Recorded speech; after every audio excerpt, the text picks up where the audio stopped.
দরজা বন্ধ ছিল কেন? বাবা, বড় হয়েছে, একটু প্রাইভেসি থাকা উচিত না? গতকালই আমার পকেট মারলে, আবার বড় বড় কথা। ওনার নাকি প্রাইভেসি লাগবে? নাটক। বারিশ থতমত খেয়ে গেল। মামুন হক টপিক পরিবর্তন করে বলতে লাগলেন, তোমার আর আরিশার বিয়ের আজ 1 বছর পূর্ণ হয়েছে, সেটা জানো নিশ্চয়ই। হ্যাঁ, জানি। সেই উপলক্ষে বাইরে একটা ছোটখাটো অনুষ্ঠান হচ্ছে, সেটাও নিশ্চয়ই জানো। হ্যাঁ, জানি। নরম গলায় প্রশ্ন দুটো করলেও মামুন হক এবার খেকিয়ে উঠে বললেন, তাহলে তোমার গরিব প্রাইভেসিকে নিয়ে রুমের ভেতরে কি করছো বেয়াদব? বারিশ হাই তুলে বলল, একটু সাজুগুজু করছে, সাজতেও দিবে না? রূপ চর্চা করার অধিকার ছেলেদেরও আছে। মামুন হক কঠিন দৃষ্টিতে ছেলের দিকে টানা 1 মিনিট তাকিয়ে থাকার পর রুম থেকে বেরোতে বেরোতে বললেন। দ্রুত আসো। উনি চলে গেলেন। সেদিকে তাকিয়ে বারিশ মুখ বাঁকালো। তারপর আকাশি কালার একটা শার্ট গায়ে চাপিয়ে বাইরে চলে গেল। রূপচর্চা বলতে মুখে একটু সাবান মেখেছে। শার্টের হাতা গোটাতে গোটাতে ড্রয়িং রুমে প্রবেশ করতেই ও থমকে গেল। বুকের মধ্যে হৃদয়টা দ্রুতগতিতে ধিক ধিক আওয়াজ করতে লাগলো। এই কয়েক সেকেন্ড আগে শাড়ি পরিহিতা আয়েশা ওর গা ঘেঁষে চলে গেল। সেই মুহূর্ত থেকে বারিশের নড়চড় নেই। ওর স্মৃতিতে এখনো আয়েশার সেই এক ঝলক ভেসে চলেছে। নিজের অস্বাভাবিক হৃদয়কে কিছুটা সামলে ও পেছনে ঘুরে তাকায়। আয়েশা একটা নেভি ব্লু কালারের শাড়ি পরিধান করেছে। ও হেসে হেসে বর্ষার সাথে কিছু কথা বলছে। সেই দৃশ্য দেখে বারিশের হৃৎপিণ্ডের ধিক ধিক শব্দ আরো বেড়ে গেল। এতই বেড়ে গেল যে বারিশ হাত দিয়ে বুক চেপে ধরে কম্পিত গলায় বলল, থাম ভাই, প্লিজ থাম। থামলো না, বরং আরো বেড়ে যাচ্ছে। এদিকে বারিশের অবস্থা খারাপ হলেও ওদিকে আয়শা খুবই মনোযোগের সহিত একটা কাজ করেই চলেছে। ও বারিশের একজন আত্মীয়কে গিয়ে জিজ্ঞাসা করলো। হে আপু। মেয়েটা চকিতে ওর দিকে তাকালো এবং মুচকি হেসে বলল, জি, বলুন ভাবি। তোমার কি বয়ফ্রেন্ড আছে? মেয়েটা হতাশ গলায় বলল। না, নেই। আয়শা উচ্ছ্বাসিত গলায় বলল, পেয়েছি। থাক, মন খারাপ করো না। বয়ফ্রেন্ড ছাড়া জীবন খুব সুন্দর। কিন্তু আমার না ঝামেলা পছন্দ। ঝামেলার জন্য একটা বয়ফ্রেন্ড রাখতে চেয়েছিলাম, কিন্তু স্বামী অনুমতি দিচ্ছে না। আয়শার উচ্ছ্বাসিত মুখটা ফাটা বেলুনের মতো চুপসে গেল। মেয়েটা আবারও হতাশ গলায় বলল, স্বামীর বাচ্চারাও অনুমতি দিচ্ছে না। আয়শা বুঝে গেল মেয়েটা ওর সাথে ঠাট্টা করছে। তাই ও বিদায় নিয়ে অন্যদিকে যেতে যেতে বলল, কমেডি করছে চিংড়ি। নিজেই বাচ্চা, এরও নাকি আবার বাচ্চা আছে। ভীষণ অদ্ভুত তো, ভীষণ অদ্ভুত। যেতে যেতেও বারিশের সামনে পড়ে যায়। সবাইকে জিজ্ঞাসা করা মোটামুটি শেষ। আয়শা নিজের কাজে এতই ব্যস্ত যে হুঁশ হারিয়ে বারিশকে বলে। আচ্ছা, আপনি কি সিঙ্গেল? বারিশের চোখে চোখ রেখে আয়শা প্রশ্নটা জিজ্ঞাসা করে। বারিশ অন্য গ্রহে আছে, তাই ও প্রশ্নটা শুনতেই পেল না। আয়শা পুনরায় বলল, আপনি কি সিঙ্গেল? আর সোজা উত্তর কেন দিচ্ছেন না? লজ্জা পাবে না? সিঙ্গেল মানুষের মূল্য সবচেয়ে বেশি। মারিয়া স্তব্ধ হয়ে গেছে। আয়শা ওকে হঠাৎ করে দাওয়াত দেওয়ায় ও খুশিতে লাফাতে লাফাতেই চলে এসেছিল ওদের বাড়িতে। কিন্তু দাওয়াতের কারণটা জানার পর থেকে বেচারি কথা বলার ভাষা হারিয়ে ফেলেছে। ও এক দৃষ্টিতে আয়শা আর বারিশের দিকে তাকিয়ে আছে। তিশা ওর পাশে বসেছিল। প্রথম দফায় মুচুর মুচুর করে হাসল। বর্তমানে ও মারিয়ার ধ্যান ভাঙানোর প্রতি মনোযোগ দিতে চাইছে। তিশা ওর কাঁধে হাত রেখে গলা খাকারি দিয়ে বলল, মরে গেছিস? মারিয়া জবাব দিল না। তিশা ওর কাঁধ ঝাঁকাতে ঝাঁকাতে বলল, এই বেহেন কথা বল। মারিয়ার হুঁশে আসে। ও তিশার চোখে চোখ রেখে বলে ওঠে, মানে কিভাবে কি? বিয়ে কবে, কখন, কিভাবে? এই আস্তে প্রশ্ন কর শালা। তুই দ্রুত উত্তর দে। হুট করেই বিয়ে হয়ে গেছে ওদের। তেমন কেউ জানে না, আমি অপ্রত্যাশিতভাবে জেনে গিয়েছিলাম। ওসমান ভাইয়া বলে দিয়েছিল। আমাকে বললি না কেন? আয়েশার বাচ্চা হুমকি ধামকি দিয়ে আমাকে চুপ করেই রেখেছিল। বিয়ের ব্যাপারে কোনো কথা বলা আমার জন্য নিষেধ ছিল। মারিয়া চোখ সরিয়ে নেয়। তারপর কাট কাট গলায় বলতে লাগলো, শালা, 1 বছরের বিবাহিত মহিলা নিজেকে সিঙ্গেল কমিটির সভাপতি দাবি করে কিভাবে? তিশা হেসে ফেলে, বলে, ওই সভাপতির পদের জন্যই এই বিয়ের খবর কাউকে জানাতে নিষেধ করেছিল। ও যেভাবে কাপলদের হেনস্থা করার বুদ্ধি দেয়, সেভাবে ওকেই হেনস্থা করা উচিত। সর্বপ্রথম তো ওর উপরেই বম মারবো আমি। এই চেংড়ির আত্মবিশ্বাস দেখে আমি জাস্ট অবাক হয়ে যাচ্ছি। তিশা হাসি অব্যাহত রেখে বলল, নিজের একটা জলজন্ত স্বামীকে লুকিয়ে রেখে বলে কিনা আমি সিঙ্গেল কমিটির সভাপতি হয়ে কোনোদিন বিয়ে করব না। সেটা ভাবিস কিভাবে? মারিয়াও হেসে ফেলল। হাসতে হাসতেই বলল, ভাই, হিপোক্রেসির একটা লিমিট থাকে, যেটা আমাদের ধান্দাবাজ সভাপতি সাহেবা ক্রস করে ফেলেছে। ও 1 নম্বরের ভণ্ড মহিলা, ওর থেকে আর কী বা আশা করতে পারিস? ওদের দুজনের কথা বলার মাঝে আয়শা হতাশ মুখে ওদের পাশে এসে বসে পড়ে। তারপর উদাস গলায় বলতে লাগলো, এখানে একটাও সিঙ্গেল মানুষ খুঁজে পেলাম না। আমাদের কমিটির সদস্য কি বাড়বে না? মারিয়া আর তিশা সমস্বরে বলে উঠল। তুই নিজে সিঙ্গেল তো? আয়শা চৌকিতে ওদের দুজনের গম্ভীর মুখের দিকে তাকালো। ওদের দুজনের চাহনি আয়শাকে ভরকে দিল। কিছুক্ষণ চুপ থেকে নিজেকে সামলে নেওয়ার পর ও বলতে লাগলো, আরে আমি তো মিঙ্গেল না, আমি হচ্ছি বিবাহিত। আমার পরিচয় হচ্ছে বিবাহিত সিঙ্গেল। মারিয়া হতাশার শ্বাস ফেলে বলল, এই দিন দেখার জন্যই আর এসব কথা শোনার জন্যই কি আমি বেঁচে আছি নাকি? এ কেমন চেংড়ির পাল্লায় পড়লাম মাহবুদ? তিশা তৎক্ষণাৎ জবাব দিল। ভণ্ড চিংড়ির পাল্লাই ফেলেছে আমাদের। আয়শা গম্ভীর গলায় বলল, সম্মান দিয়ে কথা বল। আমি একজন বিবাহিত সিঙ্গেল মানুষ, কতটা মূল্যবান মানুষ সেটা বুঝতে পারছিস? না, পারছি না। বারিশ এখনো ঘোরের মধ্যেই আছে। ও নিজেকে আজ বুঝে উঠতে পারছে না। সবকিছুই কেমন তালগোল পাকিয়ে ফেলছে। আয়শার প্রশ্নের ও কোনোরূপ জবাব দেয়নি, কারণ আয়শার প্রশ্ন শুনতে পায়নি ও। ও সমস্ত মনোযোগ ছিল আয়শার মুখমণ্ডলের দিকে। অবশ্য এখনো ওর নজর আয়শার দিকেই আছে। আয়শা বান্ধবীদের থেকে পাত্তা না পেয়ে বর্ষার কাছে চলে এসেছে। বর্ষকে কিছু আত্মীয় স্বজনের সাথে পরিচয় করিয়ে দিচ্ছে। বারিশ দূর থেকে আয়শার দিকে এক দৃষ্টিতে তাকিয়ে আছে। ওর বুকের ভেতরকার সেই ধিক ধিক শব্দ এখনো বেজেই চলেছে, থামবে বলে মনে হচ্ছে না। একটু পর একটা ছেলে এসে আয়শাকে কিছু বলতে লাগলো। ছেলেটা বারিশের কাজিন। ওর ক্যারেক্টার প্লে বয় টাইপের, তাই বারিশের ভ্রু কুঁচকে গেল। যখন আয়শাকে ছেলেটার কথা শুনে হাসতে দেখলো, তখন ওর চোয়াল শক্ত হয়ে গেল। ও গটগট পায়ে সেদিকে এগিয়ে গেল। ওকে দেখতেই শিয়াম হাস্যোজ্জ্বল মুখেই বলতে লাগলো।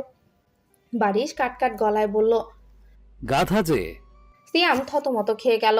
ও ভ্রু কুঁচকে বলল। আয়শা উচ্ছ্বাসিত গলায় বলল, আরে আপনাকে না, আমাকে বলেছে। সিয়াম হেসে ফেলে, বলে। আয়শা খিলখিল করে হাসতে লাগলো। বারিশের মেজাজ খারাপ হয়ে গেল। ও কণ্ঠটা গম্ভীর করে বলল, গাধার মতো না হেসে ওসমানের কাছে যাও, তোমাকে ডাকছে ও, তোমার জন্য কিছু খাবার কিনে এনেছে।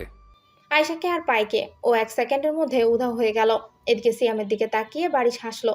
পর মুহূর্তে মুখটা গম্ভীর করে নিজেও জায়গা প্রস্থান করলো। এতে করে সিয়াম বেশ হকচকিয়ে গেল। ওসমান আজকে সমস্ত বাজার একাই করেছে, তারপর আরও টুকটাক কাজ করে দিয়েছে। ফলে ক্লান্ত হয়েও কিছুক্ষণের জন্য বসে পড়ল। বিশ্রাম নেওয়া দরকার। এমন সময় আয়শা 32 পাটি দাঁত বের করে ওর সামনে লাফিয়ে এসে বলল। ভাইয়া দাও। ওসমান কপাল কুঁচকে বলল, কি দেব? কেন? যেটা আমাকে দেওয়ার জন্য এনেছো ব্রেন? ওটা আমার আছে, অন্য কিছু দাও। আক্কেল? আক্কেল দাঁত গজানোর বয়স হয়নি, ওটা নিয়ে লাভ নেই আপাতত। তাহলে কি? হে ভাইয়া, এত নাটক করতে হবে না তো। আমি জানি তুমি আমার জন্য খাবার এনেছো। আমাকে কত ভালোবাসো তুমি। ভুল জানিস। আয়শা কপাল কুঁচকে বলল। তাহলে গুন্ডা যে বললো তুমি আমার জন্য খাবার এনেছো? ওর কথা বিশ্বাস করতে কে বলেছিল? যা ভাগ, বিশ্রাম নিতে দে আমাকে। আয়শা তাও দাঁড়িয়ে থাকলো। তা দেখে ওসমান ভ্রু কুঁচকে বোনের দিকে তাকিয়ে বলল, কি হলো, যা। কিছুই আনোনি তাহলে? আয়শা অনেক আদুরে গলায় কথাটা বলল। তা শুনে ওসমানের হাসি পেল। ও শান্ত গলায় বলল, আচ্ছা, পরে এনে নেব। এখন খুব ক্লান্ত রে বনু, একটু বিশ্রাম নিতে দে। আয়শার মুখ উজ্জ্বল হয়ে উঠল। ও উচ্ছ্বাসিত গলায় বলল, আচ্ছা। কথাটা বলে আয়শা চলে যেতে লাগে। আর বিড়বিড় করে বলতে লাগলো, ওই গুন্ডা দেখি মিথ্যা কথাও বলতে পারে। এর আর কত রূপ দেখাবে মাবুদ। আমার মতো ভদ্র বাচ্চার ভাগে এ কেমন চ্যাংড়া পড়লো। নিজের কথা নিজের কানে যেতেই আয়শা লজ্জা পেয়ে গেল। ও আমতা আমতা করেই বলল, একটু বেশি ঢপ মেরে ফেলেছি তাই না? আল্লাহ মাফ করে দিও। মাফ চাওয়া শেষে আয়শা ড্রয়িং রুমে এসে সকলকে চা পরিবেশন করে দিতে লাগলো। সবার সাথে হাসি মুখে দু একটা কথা বলতে লাগলো। এমন সময় কোথা থেকে বারিশ চলে এসে ওর সম্মুখে দাঁড়ায়। এতে করে আয়শা চমকে ওঠে এবং বলে, কি? বারিশ আয়শার হাত থেকে ট্রেটা কেড়ে নিয়ে সেটা পাশ দিয়ে যাওয়া বর্ষার হাতে দিয়ে বলল, বাকিদেরকে চা একটু তুমি দিয়ে দাও তো আপু, এই গাধার সাথে আমার কিছু কথা আছে। বর্ষা সম্মতি জানিয়ে মুচকি হাসলো। বারিশ আয়শার হাত ধরে ওকে নিয়ে নিজের রুমে চলে গেল। তারপর দরজা লাগিয়ে দিল। আয়শা ভ্রু কুঁচকে বলল, কি হয়েছে? বাড়ির শান্ত চোখে ওর দিকে তাকালো। তা দেখে আয়শা ভীত কণ্ঠে বলল, আমায় মারবেন? লাঠি দিয়ে মারবেন না হাত দিয়ে? বারিশের ভীষণ হাসি পেল, কিন্তু উপরে সেটা প্রকাশ করলো না। স্বাভাবিক গলায় বলে উঠল, তোমার শাড়ি খুলে যাওয়ার উপক্রম হয়েছে, বাথরুমে গিয়ে ঠিক করে নাও, আমি রুমে আছি। আয়শার সবেমাত্র খেয়াল হলো ওর শাড়ির বেহাল দশা হয়ে গেছে। পেটে সামান্য একটু অংশ বেরিয়ে আছে। এতে করে আয়শার অস্বস্তি বোধ হতে লাগলো। তা খেয়াল করে বারিশ বলল, রুমে এসে এমন হয়েছে, বাইরে পেট ঢাকা ছিল, লজ্জা পেও না। কিন্তু আপনি তো দেখেছেন। বারিশ থতমত খেয়ে গেল। ও গলা খাকারি দিয়ে বলল, যাও শাড়ি ঠিক করো। আয়শা চোখ সরু করে বারিশের দিকে কিছুক্ষণ তাকিয়ে থাকার পর ওয়াশরুমে গিয়ে দরজা লাগিয়ে দেয়। সেদিকে নজর অব্যাহত রেখে বারিশ বিড়বিড় করে বলল, আমি দেখতেই পারি, তোমার তাতে কি? কথাটা বলে বারিশ মোচড় মোচড় করে হাসতে লাগলো। বেশ কয়েক মিনিট পর আয়শা ওয়াশরুম থেকে বেরিয়ে আসলো। ওয়াশরুমে দরজা খোলার শব্দ শুনে বারিশ নিজের হাসি থামিয়ে দিয়েছে। তবে বইয়ের দিকে নজর যেতে ওর হৃৎপিণ্ড লাফাতে শুরু করলো আবারও। আয়শার মাথায় আপাতত ঘুমটা নেই, চুলের খোপা খুলে গেছে। ও আয়নার সামনে গিয়ে চুল আঁচড়ানোর জন্য চিরুনি খুঁজতে লাগলো। বারিশ স্তব্ধ হয়ে আয়শার দিকে তাকিয়ে থাকলো। এরূপে আয়শাকেও কখনো দেখেনি। হুঁশ হারিয়ে নিজের অজান্তেই বারিশ ওর দিকে এগিয়ে গেল। আয়শার ঠিক পেছনে গিয়ে থামলো সে। না চাইতেও ওর হাত আয়শার সিল্কি চুলে চলে গেল। ও চুলগুলো হাত বুলিয়ে দিতে লাগলো আর চুলের গন্ধ শুকতে লাগলো। এতে করে আয়শা চটজলদি দূরে সরে যায়। বারিশের হুঁশও ফিরে আসে। আয়শা কপাল কুঁচকে কম্পিত গলায় বলতে লাগলো, কি কি করছেন? বারিশ থতমত খেয়ে গেছে। ও মাথা চুলকে গলা খাকারি দিয়ে বলল, তোমার চুলে একটা পাতা লেগেছিল, সেটাই তুললাম। কই দেখি পাতাটা। বারিশ ফাঁসাদে পড়ে গেল। পাতা এখন কোথা থেকে আনবে? কিছু একটা ভেবে ও কপট রাগ দেখিয়ে বলল, ভারী বেলজ্জা চিংড়ি তো দেখি। পাতার সাথে তোমার কি? না জানি পাতাটা কার না কার স্বামী, আর এ এসেছে ওকে দেখতে। পাতার বউ জানতে পারলে তোমাকে মেরে ফেলবে। আয়শা চোখ সরু করে বারিশের ঘাবড়ে যাওয়া মুখটার দিকে তাকিয়ে কাট কাট গলায় বলল। পাতাটা দেখান। বারিশ কয়েক পলক নিশ্চুপ থেকে বলে উঠল। খেয়ে ফেলেছি। আয়শা হতভম্ব গলায় বলল, কি? হ্যাঁ ঠিক শুনেছ, খেয়ে ফেলেছি। জলপাই গাছের কচি পাতা ছিল, লোভ সামলাতে না পেরে খেয়ে ফেলেছি। আল্লাহ আল্লাহ, আপনি কি ছাগল?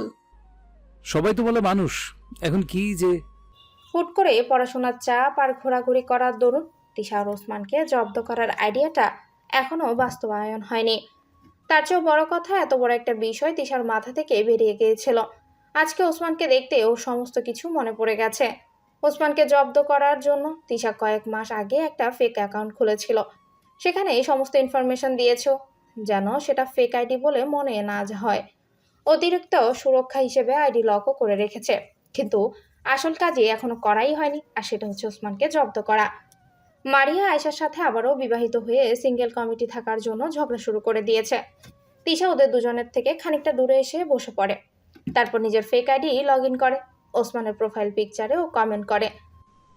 হায় রে, বাবুটা তো বড় হয়ে গেছে। কমেন্টটা করার পর সেদিন তিশা আমার খ্যাট কোলে খ্যাট হিসু করে করে দিল, হাসতে লাগলো। আর আজ ওর দেখো এত প্যান্ট খুশি পরা লাগছে শিখে যা গেছে। বলার মতো না। ও বসা থেকে উঠে আর মোড়া ভাঙলো, কিন্তু ওসমানের বুক বরাবর ওর হাতের মোবাইলটা লেগে গেল, যার ফলে ওসমান বুকে হাত দিয়ে মৃদু আর্তনাদ করে বলল। বুকটা ফেটে গেল। তিশা চোখ বড় বড় করে পিছু ঘুরে তাকালো। তৎক্ষণাৎ নিজের ফোন অফ করে ঘাবড়ে যাওয়া মুখে ওসমানের ব্যথাতুর মুখটা দেখতে লাগলো। ওসমান ভ্রু কুচকে ওর দিকে তাকিয়ে কাট কাট গলায় বলল। কি সমস্যা তোমার? তিশা দাঁত বের করে বলল, বুক ফেটে গেল কেন ভাইয়া? নিজের চোখের সামনে বন্ধুকে তার বউ নিয়ে হাঁটতে দেখে বুকটা ফেটে গেল? আহারে, বুক ফাইটটা যায়। তিশা শেষের লাইনটা সুর দিয়ে বলল। ওসমান শান্ত চোখে তিশার দিকে তাকিয়ে দাঁতে দাঁত চেপে বলল। হিরো আলমের বউ, ওর কণ্ঠকে ছাড়িয়ে গেছে তোমার কণ্ঠ। অভিনন্দন। এভাবেই এগিয়ে যাও, আর ফিরে এসো না। আজিম এসেছে থেকে খাবারের সন্ধানে লেগে পড়েছে। অন্য কোনো কিছুতেই ওর মনোযোগ নেই। পেটকে শান্ত করা ওর কাছে সবচেয়ে গুরুত্বপূর্ণ কাজ। ও খাবার নিয়ে এসে নির্দিষ্ট একটা জায়গায় বসে পেট ভরে খেতে লাগলো। ওসমান বুকে হাত বোলাতে বোলাতে সেদিকে চলে আসলো। আজিমকে গাপুস কুপুস করে খেতে দেখে ও শীতল গলায় বলল। মোটু, কম করে খা। তুই কি দিনে দিনে ফুটবল হয়ে যেতে চাচ্ছিস নাকি? আজিম ভ্রুকুচকে এক পলক ওসমানের দিকে তাকালো, কিন্তু কিচ্ছু বলল না। কারণ খাওয়া এখনো শেষ হয়নি ওর, তাই ও খাওয়া অব্যাহত রাখলো। ওসমান ওর পাশে বসলো, তারপর পুনরায় বলতে লাগলো। তোর অপরিচিতা তোকে সামনাসামনি দেখলে মনে হয় না। আর চিঠি লেখার কথা ভাববে? এবার আজিমের ইগোতে গিয়ে আঘাত লাগলো। ও হাতের প্লেটটা সশব্দে পাশের টেবিলে রাখলো। তারপর অত্যন্ত গম্ভীর গলায় বলল, তোরা এমন ভান করছিস যেন আমি গোপাল ভাঁড় হয়ে গেছি। শালা আমার স্বাস্থ্য আমার হাইট অনুযায়ী একদম পারফেক্ট আছে।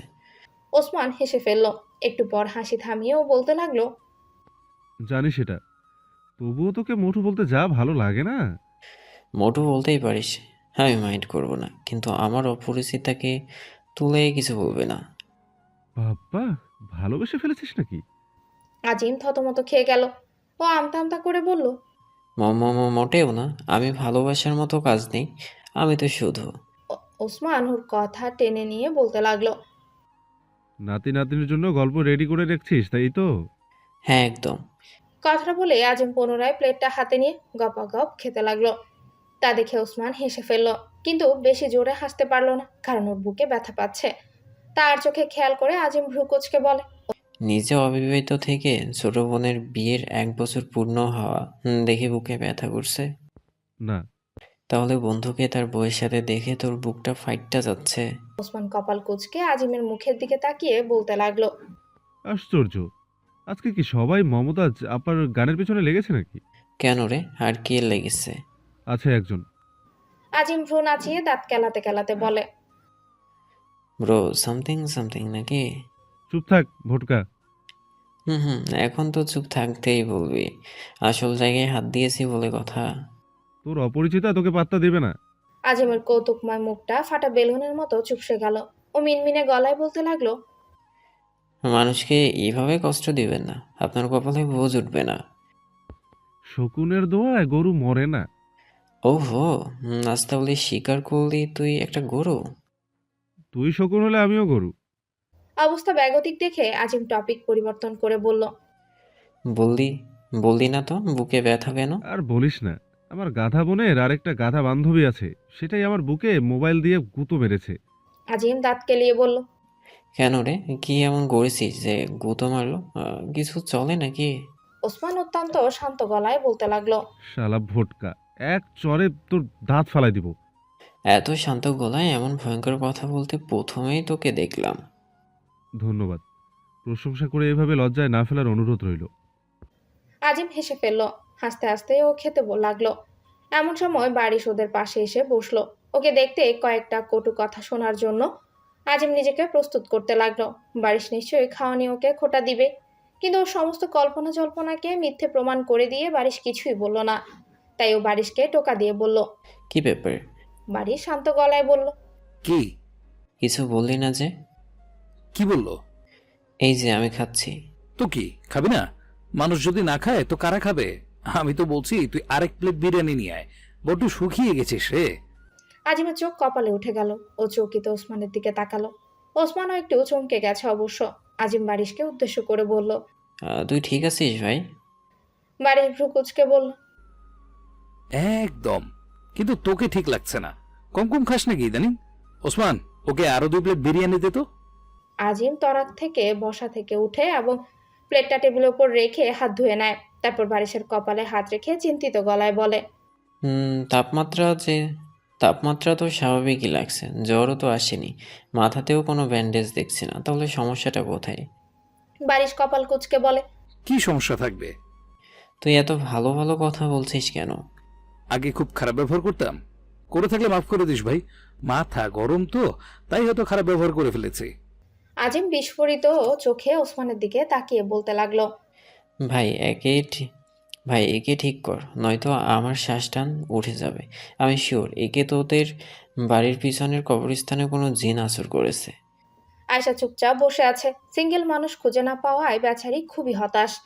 পাশাপাশি মারিয়া ওকে সভাপতির পদ থেকে হটানোর হুমকি দিয়েছে, যা ওর টেনশনের কারণ হয়ে দাঁড়িয়েছে। কিভাবে নিজের পদ বাঁচানো যায় সে চিন্তাই করছে ও।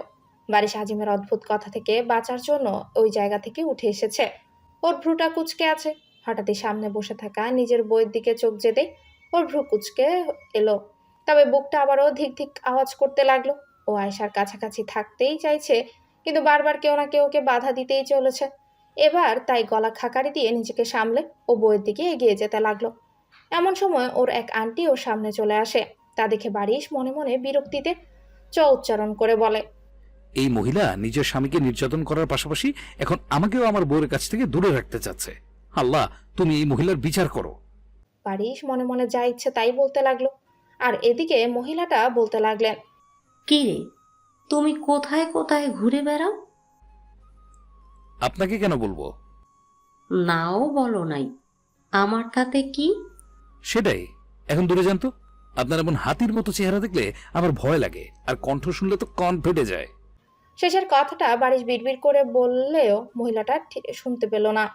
উনি দূরে না গিয়ে বলতে লাগলো, দূরে তো যাবই, তার আগে তুমি তোমার বউয়ের পাশে একটু বসো তো, দেখি তোমাদের একসাথে কেমন লাগে।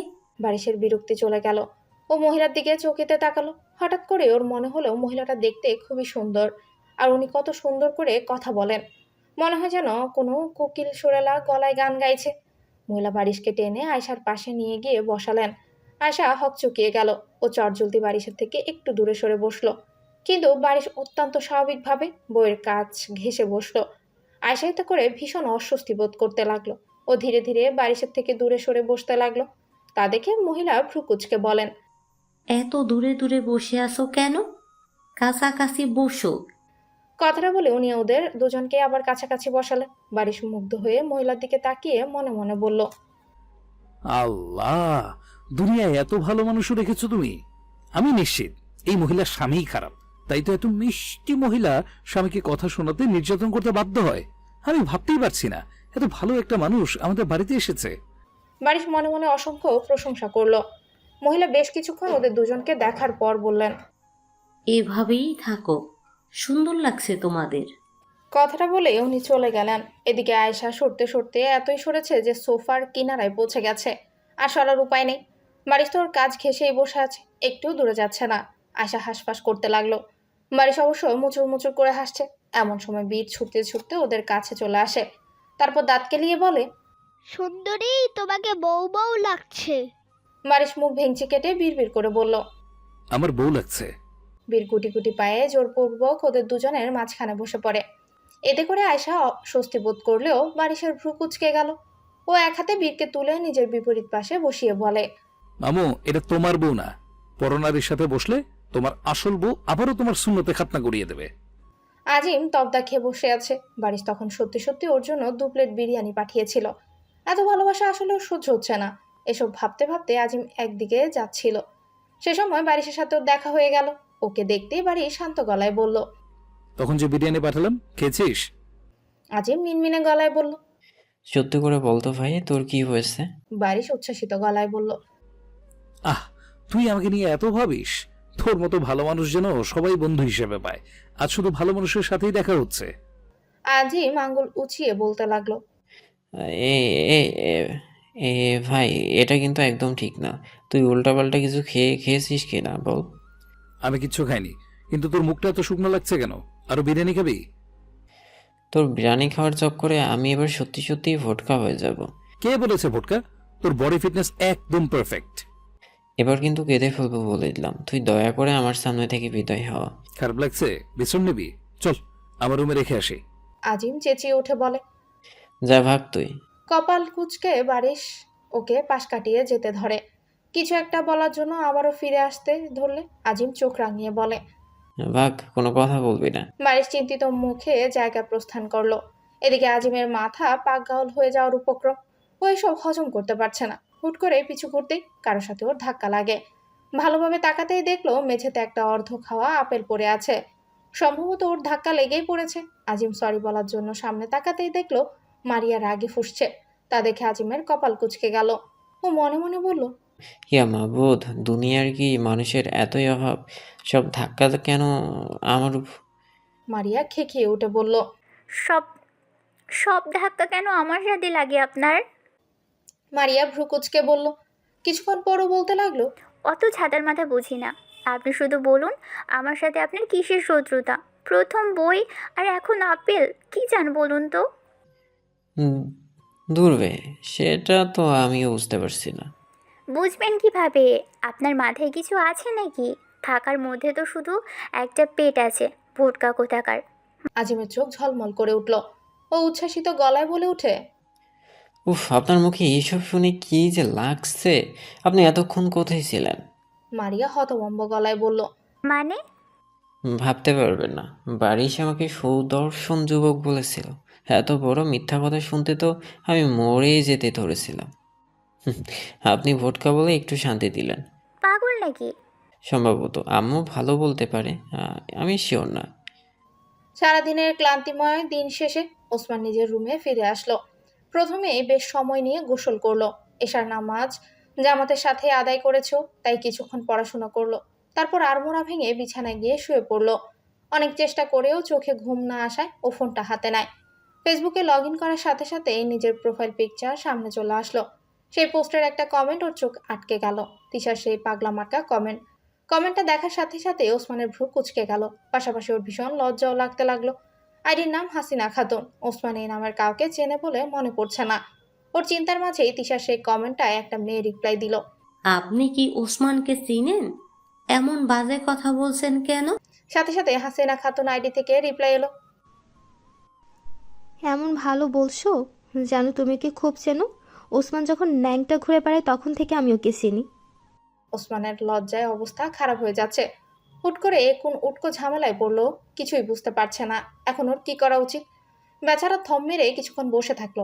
এমন সময় নোটিফিকেশন আসলো। ওসমান সেটা চেক করে দেখলো ওর অন্য একটা পোস্টে হাসিনা বেগম কমেন্ট করেছে। এখন পড়াশোনা তো ভালো হয়ে গেছে দেখছি।